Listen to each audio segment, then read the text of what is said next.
Alors, le manque de compétences de base pour l'organisation du travail est un enjeu qui est très fort, un enjeu collectif, un enjeu pour le collectif, puisque avoir des personnes en situation d'illettrisme et en manque de compétences de base, ça a un impact pour le collectif. En termes d'organisation, on va avoir la mise en place de stratégies d'évitement, de contournement, de dissimulation qui vont être déployées par ces personnes-là et qui vont mettre en difficulté le collectif de travail et l'impacter très fortement en termes de performance.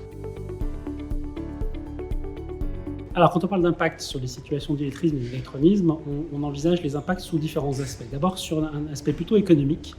avec des incidences très claires sur le niveau de qualité des prestations qui sont fournies par ces personnes, sur des problématiques de sécurité, ne pas savoir lire, écrire, compter, calculer ou utiliser le numérique, ça peut avoir un impact sur sa capacité à bien suivre des consignes d'un point de vue sécuritaire. On a également des incidences sur le côté productivité, avec des personnes qui sont en incapacité de pouvoir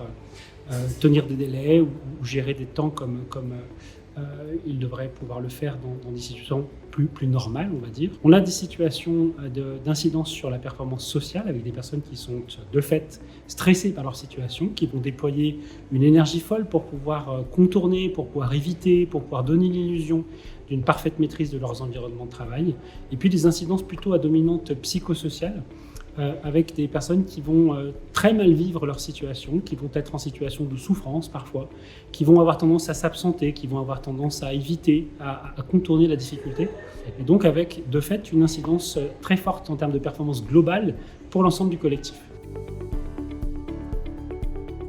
En termes de coûts, on estime qu'à peu près 2 à 6% de la masse salariale peut être mobilisée par l'entreprise pour réguler les dysfonctionnements.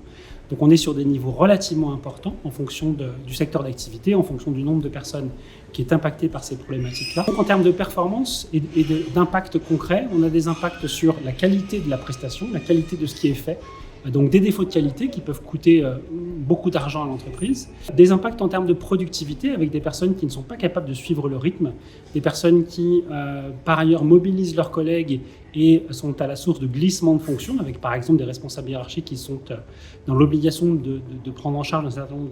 d'activités de leurs collègues, de leurs collaborateurs. On a aussi de l'absentéisme. On sait aujourd'hui qu'être en situation d'illettrisme, c'est chercher à contourner la difficulté, à éviter l'affrontement, à éviter d'être piégé par rapport à ces lacunes. Et donc ce sont parfois des personnes qui peuvent avoir tendance à se mettre en retrait, à rejeter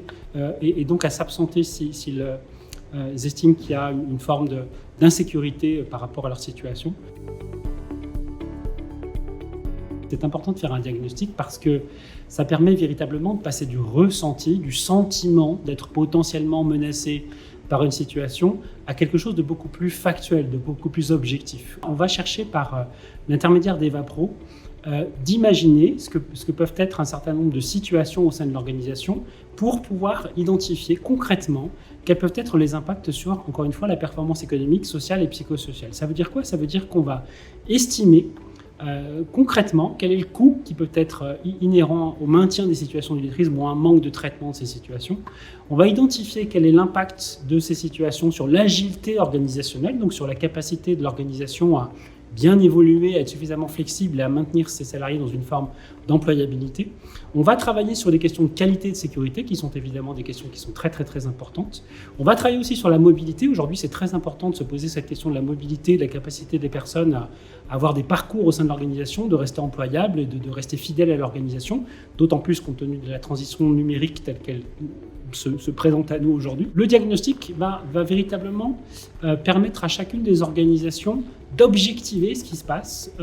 d'avoir une représentation plutôt scientifique de sa situation, compte tenu de tout ce que l'on sait sur ces situations, pour ensuite pouvoir agir, pour pouvoir être accompagné, pour pouvoir être conseillé au mieux par rapport à tous ces éléments. Ce n'est qu'en sachant qu'on arrive à mieux agir, ce n'est qu'en sachant qu'on arrive à mieux détecter quels sont nos besoins, à définir des priorités aussi, c'est très important, à pouvoir s'entourer de personnes qui sont expertes et qui sont en capacité de pouvoir apporter efficacement des solutions à la thématique. L'idée du diagnostic, c'est vraiment de permettre à chaque organisation d'avoir des lunettes qui leur permettent de mieux lire ce qui se passe pour pouvoir agir en conséquence derrière.